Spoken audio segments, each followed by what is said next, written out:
नहीं है पीर पर्वत सी पिघलनी चाहिए, इस काटकर मैदान से कोई गंगा निकलनी चाहिए। मेरे सीने में न सही तो तेरे सीने में ही सही, कहीं भी आग लेकिन आग जलनी चाहिए। सिर्फ हंगामा करना मेरा मकसद नहीं, मेरी ये कोशिश है ये सूरत बदलनी चाहिए। केंद्रीय पंचायती राज मंत्री भारत सरकार एवं भाजपा के प्रत्याशी हैं भिवंडी लोकसभा क्षेत्र से मार्ग में आ रहे हैं। श्री हर्षल पाटिल जी भाजपा जिला अध्यक्ष भिवंडी, श्री संतोष जी पूर्व विधानसभा चुनाव प्रभारी, श्री मनोज जी पूर्व उप महापौर भिवंडी, श्री प्रवीण जी जिला महामंत्री भाजपा, श्री राजू जी जिला महामंत्री भाजपा, श्री भरत जी जिला महामंत्री भाजपा, श्रीमती कल्पना जी जिला महामंत्री भाजपा, श्री नरेश जी प्रदेश कार्यकारिणी सदस्य, श्रीमती मानसी राजे जी मंच संचालन कर रही हैं। समस्त भाजपा के कार्यकर्तागण और उपस्थित यहाँ जन समुदाय, समस्त मंडल एवं मोर्चा के सदस्यगण और मेरे सम्मानित पत्रकार बंधुओं,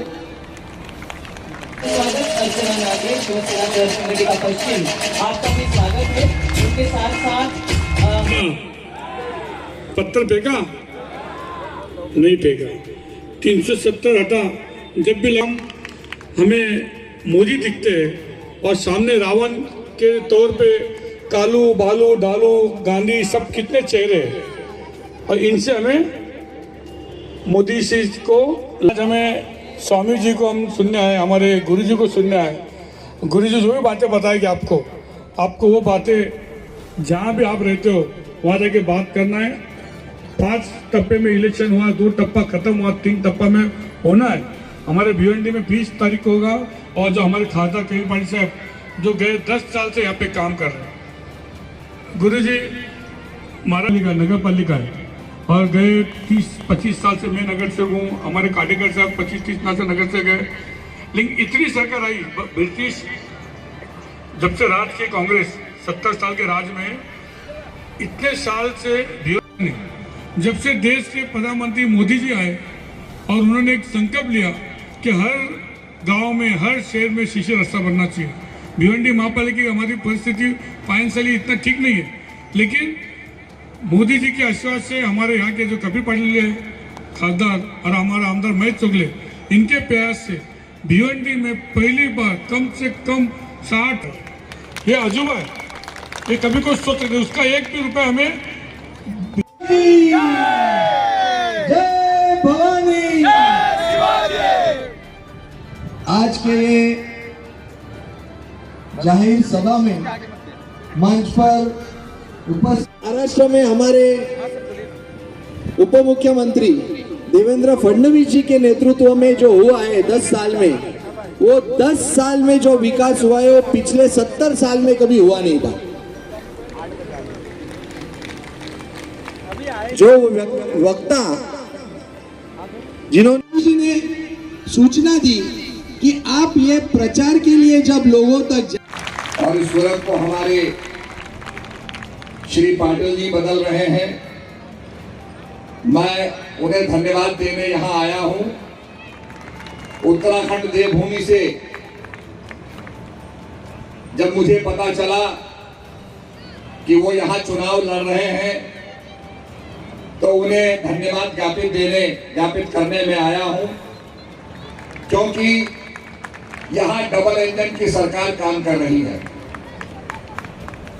डबल इंजन की सरकार का मतलब होता है जब प्रदेश के अंदर भाजपा की सरकार हो और केंद्र में भी भाजपा की सरकार हो तो 2 इंजन बड़ी तेजी से विकास करते हैं। हमारे उत्तराखंड में जब रेल हरिद्वार से देहरादून को जाती है तो देहरादून ऊंचाई पर है, 1 इंजन ले दी जाता ट्रेन को, तो 2 इंजन लगाए जाते हैं आगे पीछे, इसको हम डबल इंजन कहते हैं। और दोनों इंजन जब एक दिशा में ट्रेन को धकेलते हैं तो आसानी से ट्रेन देहरादून पहुंच जाती है।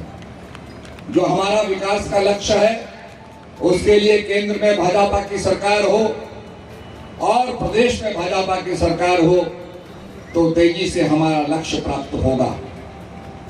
मैं पाटिल जी के बारे में ज्यादा नहीं कहूंगा। वो हमारे केंद्र में पंचायती राज मंत्री थे। बहुत कुछ हमारे उत्तराखंड के लिए उन्होंने किया।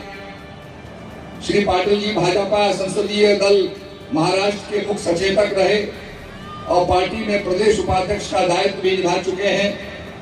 बहुत संघर्षमय उनका जीवन रहा और बड़ा उपलब्धिपूर्ण उनका जीवन रहा।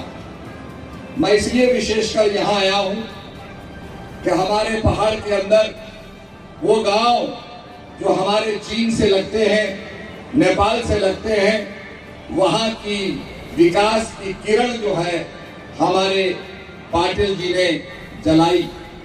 वहां पर विकास किया। हमारे पूरे उत्तराखंड में पंचायती राज भवन बनने लगे और जब पंचायत मजबूत होगी, गांव मजबूत होगा तो हमारा देश मजबूत होगा। इसी भावना को चरितार्थ करने के लिए उन्होंने हमारी मदद की और आज मैं देवभूमि उत्तराखंड की तरफ से उन्हें धन्यवाद ज्ञापित करने आया हूं और आपसे यह आग्रह करने आया हूं कि उनको प्रचंड बहुमत से यहाँ कमल का बटन दबा करके विजयी बनाइए। मैं जब पार्लियामेंट में था तो अक्सर ये कहा जाता था कि धारा 370 हटाओगे तो खून की नदियां बहेंगी। हम भी डर गए, पता नहीं क्या होगा।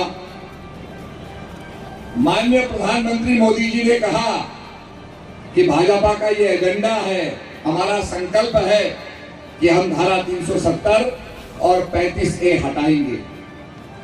और जब ये हटाई गई तो आपने देखा कोई खून की नदी नहीं बही। और ये माननीय प्रधानमंत्री जी का बड़ा ऐतिहासिक कदम था। मैं आपको एक बताना चाहूंगा इस मंच के माध्यम से कि धारा 300 हटने के बाद क्या क्या जम्मू कश्मीर में हुआ।